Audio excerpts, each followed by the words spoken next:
ఏపీలో కొత్తగా మరో 4 ఎయిర్‌పోర్ట్‌ల నిర్మాణం. ఎక్కడెక్కడంటే ఈ యొక్క టాపిక్ గురించి పూర్తిగా తెలుసుకుందాం. అంతకంటే ముందుగా మన ఛానల్ కొత్తగా వచ్చినట్లయితే సబ్స్క్రైబ్ బటన్ బెల్ ఐకాన్ ఆల్లో పెట్టుకోండి. ఖచ్చితంగా ఈ వీడియో కలిగినప్పుడు అయితే మరింత మందికి అయితే వీడియో షేర్ అవుతుంది. మన ఛానల్‌కి అయితే మీకు సపోర్ట్ అనేది ఈ విధంగా కోరుకున్నానండి. ఏపీలో కొత్తగా మరో 4 ఎయిర్‌పోర్ట్‌లు నిర్మాణం. ఎక్కడెక్కడంటే పూర్తిగా తెలుసుకుందాం అండి సమాచారం గురించి. ఏపీ అధికారంలోకి వచ్చిన టీడీపీ కూటమి ప్రభుత్వం మౌలిక సదుపాయాల కల్పనకు మనకైతే పెద్దపీట వేస్తుందని చెప్పుకోవచ్చండి. ఈ క్రమంలోనే ఏపీలో మరో 4 ఎయిర్‌పోర్ట్‌ల నిర్మాణానికి అడుగులు పడుతున్నాయని చెప్పుకోవచ్చండి. ఇందుకోసం కేంద్రంతో కలిసి రాష్ట్ర ప్రభుత్వం ప్రణాళికలు మనకైతే రచిస్తోంది. ఈ విషయంపై మనకైతే ఏపీ ఆరోగ్య శాఖ మంత్రి సత్యకుమార్ యాదవ్ మనకి తెలిపారని చెప్పుకోవచ్చండి. డబుల్ ఇంజిన్ సర్కారు నేతృత్వంలో ఏపీలో మౌలిక సదుపాయాలు ఖచ్చితంగా కల్పన ధ్యేయంగా మరో 4 విమానాశ్రయాల నిర్మాణానికి మనకైతే ప్రణాళికలు రచిస్తున్నట్లుగా మనకి సత్యకుమార్ యాదవ్ గారు మనకి ఒక ట్వీట్ ద్వారా తెలియచేయడం జరిగిందండి. ఏపీలో కొత్తగా 4 ఎయిర్‌పోర్ట్స్ అనే టాపిక్ మనకైతే రావడం జరిగింది. ఏపీలో అధికారంలోకి వచ్చిన టీడీపీ కూటమి ప్రభుత్వం అభివృద్ధి, మౌలిక సదుపాయాల కల్పన దిశగా వేగంగా అడుగులు వేస్తుందని చెప్పుకోవచ్చండి. అందులో భాగంగా పట్టణాలకు కూడా విమాన సర్వీసులను అనుసంధానం చేసే దిశగా చర్యలు తీసుకుంటుంది. ఈ క్రమంలోనే ఏపీలో కొత్తగా 4 ఎయిర్‌పోర్ట్‌లు నిర్మించేందుకు ప్రణాళికలు మనకి సిద్ధమవుతున్నాయని అర్థమవుతుందండి. ఈ విషయాన్ని ఏపీ ఆరోగ్య శాఖ మంత్రి సత్యకుమార్ మనకైతే యాదవ్ గారు తెలపడం జరిగింది.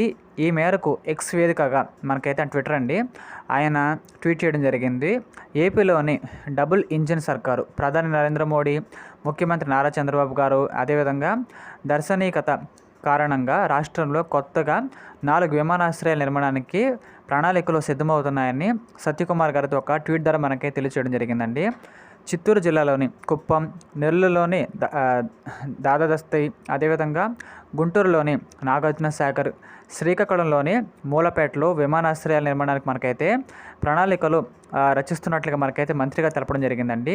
ఈ విమానాశ్రయాల నిర్మాణం ద్వారా మౌలిక సదుపాయాలు కల్పన, కనెక్టివిటీ పెరగడం, ఆర్థిక అభివృద్ధి సాధ్యమవుతుందంటూ సత్యకుమార్ మనకైతే ఒక ట్వీట్ ద్వారా తెలపడం జరిగిందండి. మరోవైపు ఇటీవలే ఉత్తరాంధ్ర జిల్లాల పర్యటనకు వెళ్ళిన సీఎం చంద్రబాబు గారు వచ్చేసి కూడా ఇదే విషయాన్ని తెలపడం జరిగిందండి. భోగాపురం ఎయిర్‌పోర్ట్ పనులను పరిశీలించిన చంద్రబాబు గారు భోగాపురం ఎయిర్‌పోర్టుకు సమాంతరంగా మరో 5-6 విమానాశ్రయాలు ఖచ్చితంగా వస్తాయని చెప్పడం జరిగిందండి. భోగాపురంతో పాటు అదేవిధంగా దోనకొండ, దాదాదర్తి, కుప్పం, నాగార్జునసాగర్ వంటి విమానాశ్రయాలు మనకైతే నిర్మిస్తామని చంద్రబాబు గారు మనకైతే ఇప్పటికే తెలపడం జరిగిందని చెప్పుకోవచ్చండి. ప్రకారంగా కేంద్ర పౌర విమానయాన శాఖ మంత్రి టీడీపీకి చెందిన శ్రీకాకుళం ఎంపీ కింజరపు రామ్మోహన్ నాయుడు వ్యవహరిస్తున్నారని చెప్పుకోవచ్చండి. ఈ నేపథ్యంలో ఏపీలో విమానాశ్రయాల అభివృద్ధికి అయితే మనకి పూర్తి సహకారం లభిస్తుంది అనే పాయింట్ అర్థమవుతుందండి. దీపం ఉండగానే ఇల్లు చక్కబెట్టుకోవాలనే పద్ధతిలో మంత్రిత్వ శాఖ తమ చేతిలో ఉన్నప్పుడే రాష్ట్రానికి ఉపయోగపడేలా పనులు చక్కదిద్దుకోవాలని టీడీపీ కూటమి ప్రభుత్వం మనకైతే భావిస్తుందని చెప్పుకోవచ్చండి. అందులో భాగంగానే మరో 4 విమానాశ్రయాల నిర్మాణానికి మనకైతే ప్రణాళికలు రచిస్తోంది. అటు భోగాపురం విమానాశ్రయాన్ని కూడా 2026 నాటికి మనకైతే పూర్తి చేయాలని లక్ష్యంతో మనకైతే పనిచేస్తున్నట్లుగా మనకైతే తెలుస్తుందండి. ఈ డిసెంబర్ నాటికి భోగాపురం ఎయిర్‌పోర్ట్లో టెర్మినల్ నిర్మాణం మనకైతే పూర్తి చేయాలని ఒక పట్టుదలగా వాళ్ళెత్తున్నారని చెప్పుకోవచ్చు. ప్రకారం మనకైతే త్వరలోనే కొన్ని కొత్త ఎయిర్‌పోర్ట్స్ మనకైతే ఇక్కడ రాబోతున్నాయి అర్థం చేసుకోవచ్చు. ఈ విధంగా చూసినట్లయితే ఎక్కడెక్కడంటే చిత్తూరు జిల్లాలోని కుప్పం ఒకటోదండి, రెండోది వచ్చేసి ఇక్కడ నెల్లూరులోని దాదాదర్తి, అదేవిధంగా మూడోది వచ్చేసి మనకైతే గుంటూరులోని నాగార్జునసాగర్ దగ్గర అండి. ఇంకా అదే నాలుగోది వచ్చేసి శ్రీకాకుళంలోని మూలపేటలో మనకైతే కొత్తగా విమానాశ్రయాలు మనకైతే వస్తాయని చెప్పవచ్చండి. ప్రకారంగా ఈ విధంగా మనకైతే ప్రభుత్వం వారు అయితే ఇక్కడ మన టీడీ ప్రభుత్వం వారు కొత్తగా మనకి కొత్త ఆప్షన్స్ అయితే తీసుకురాబోతుందని చెప్పుకోవచ్చండి.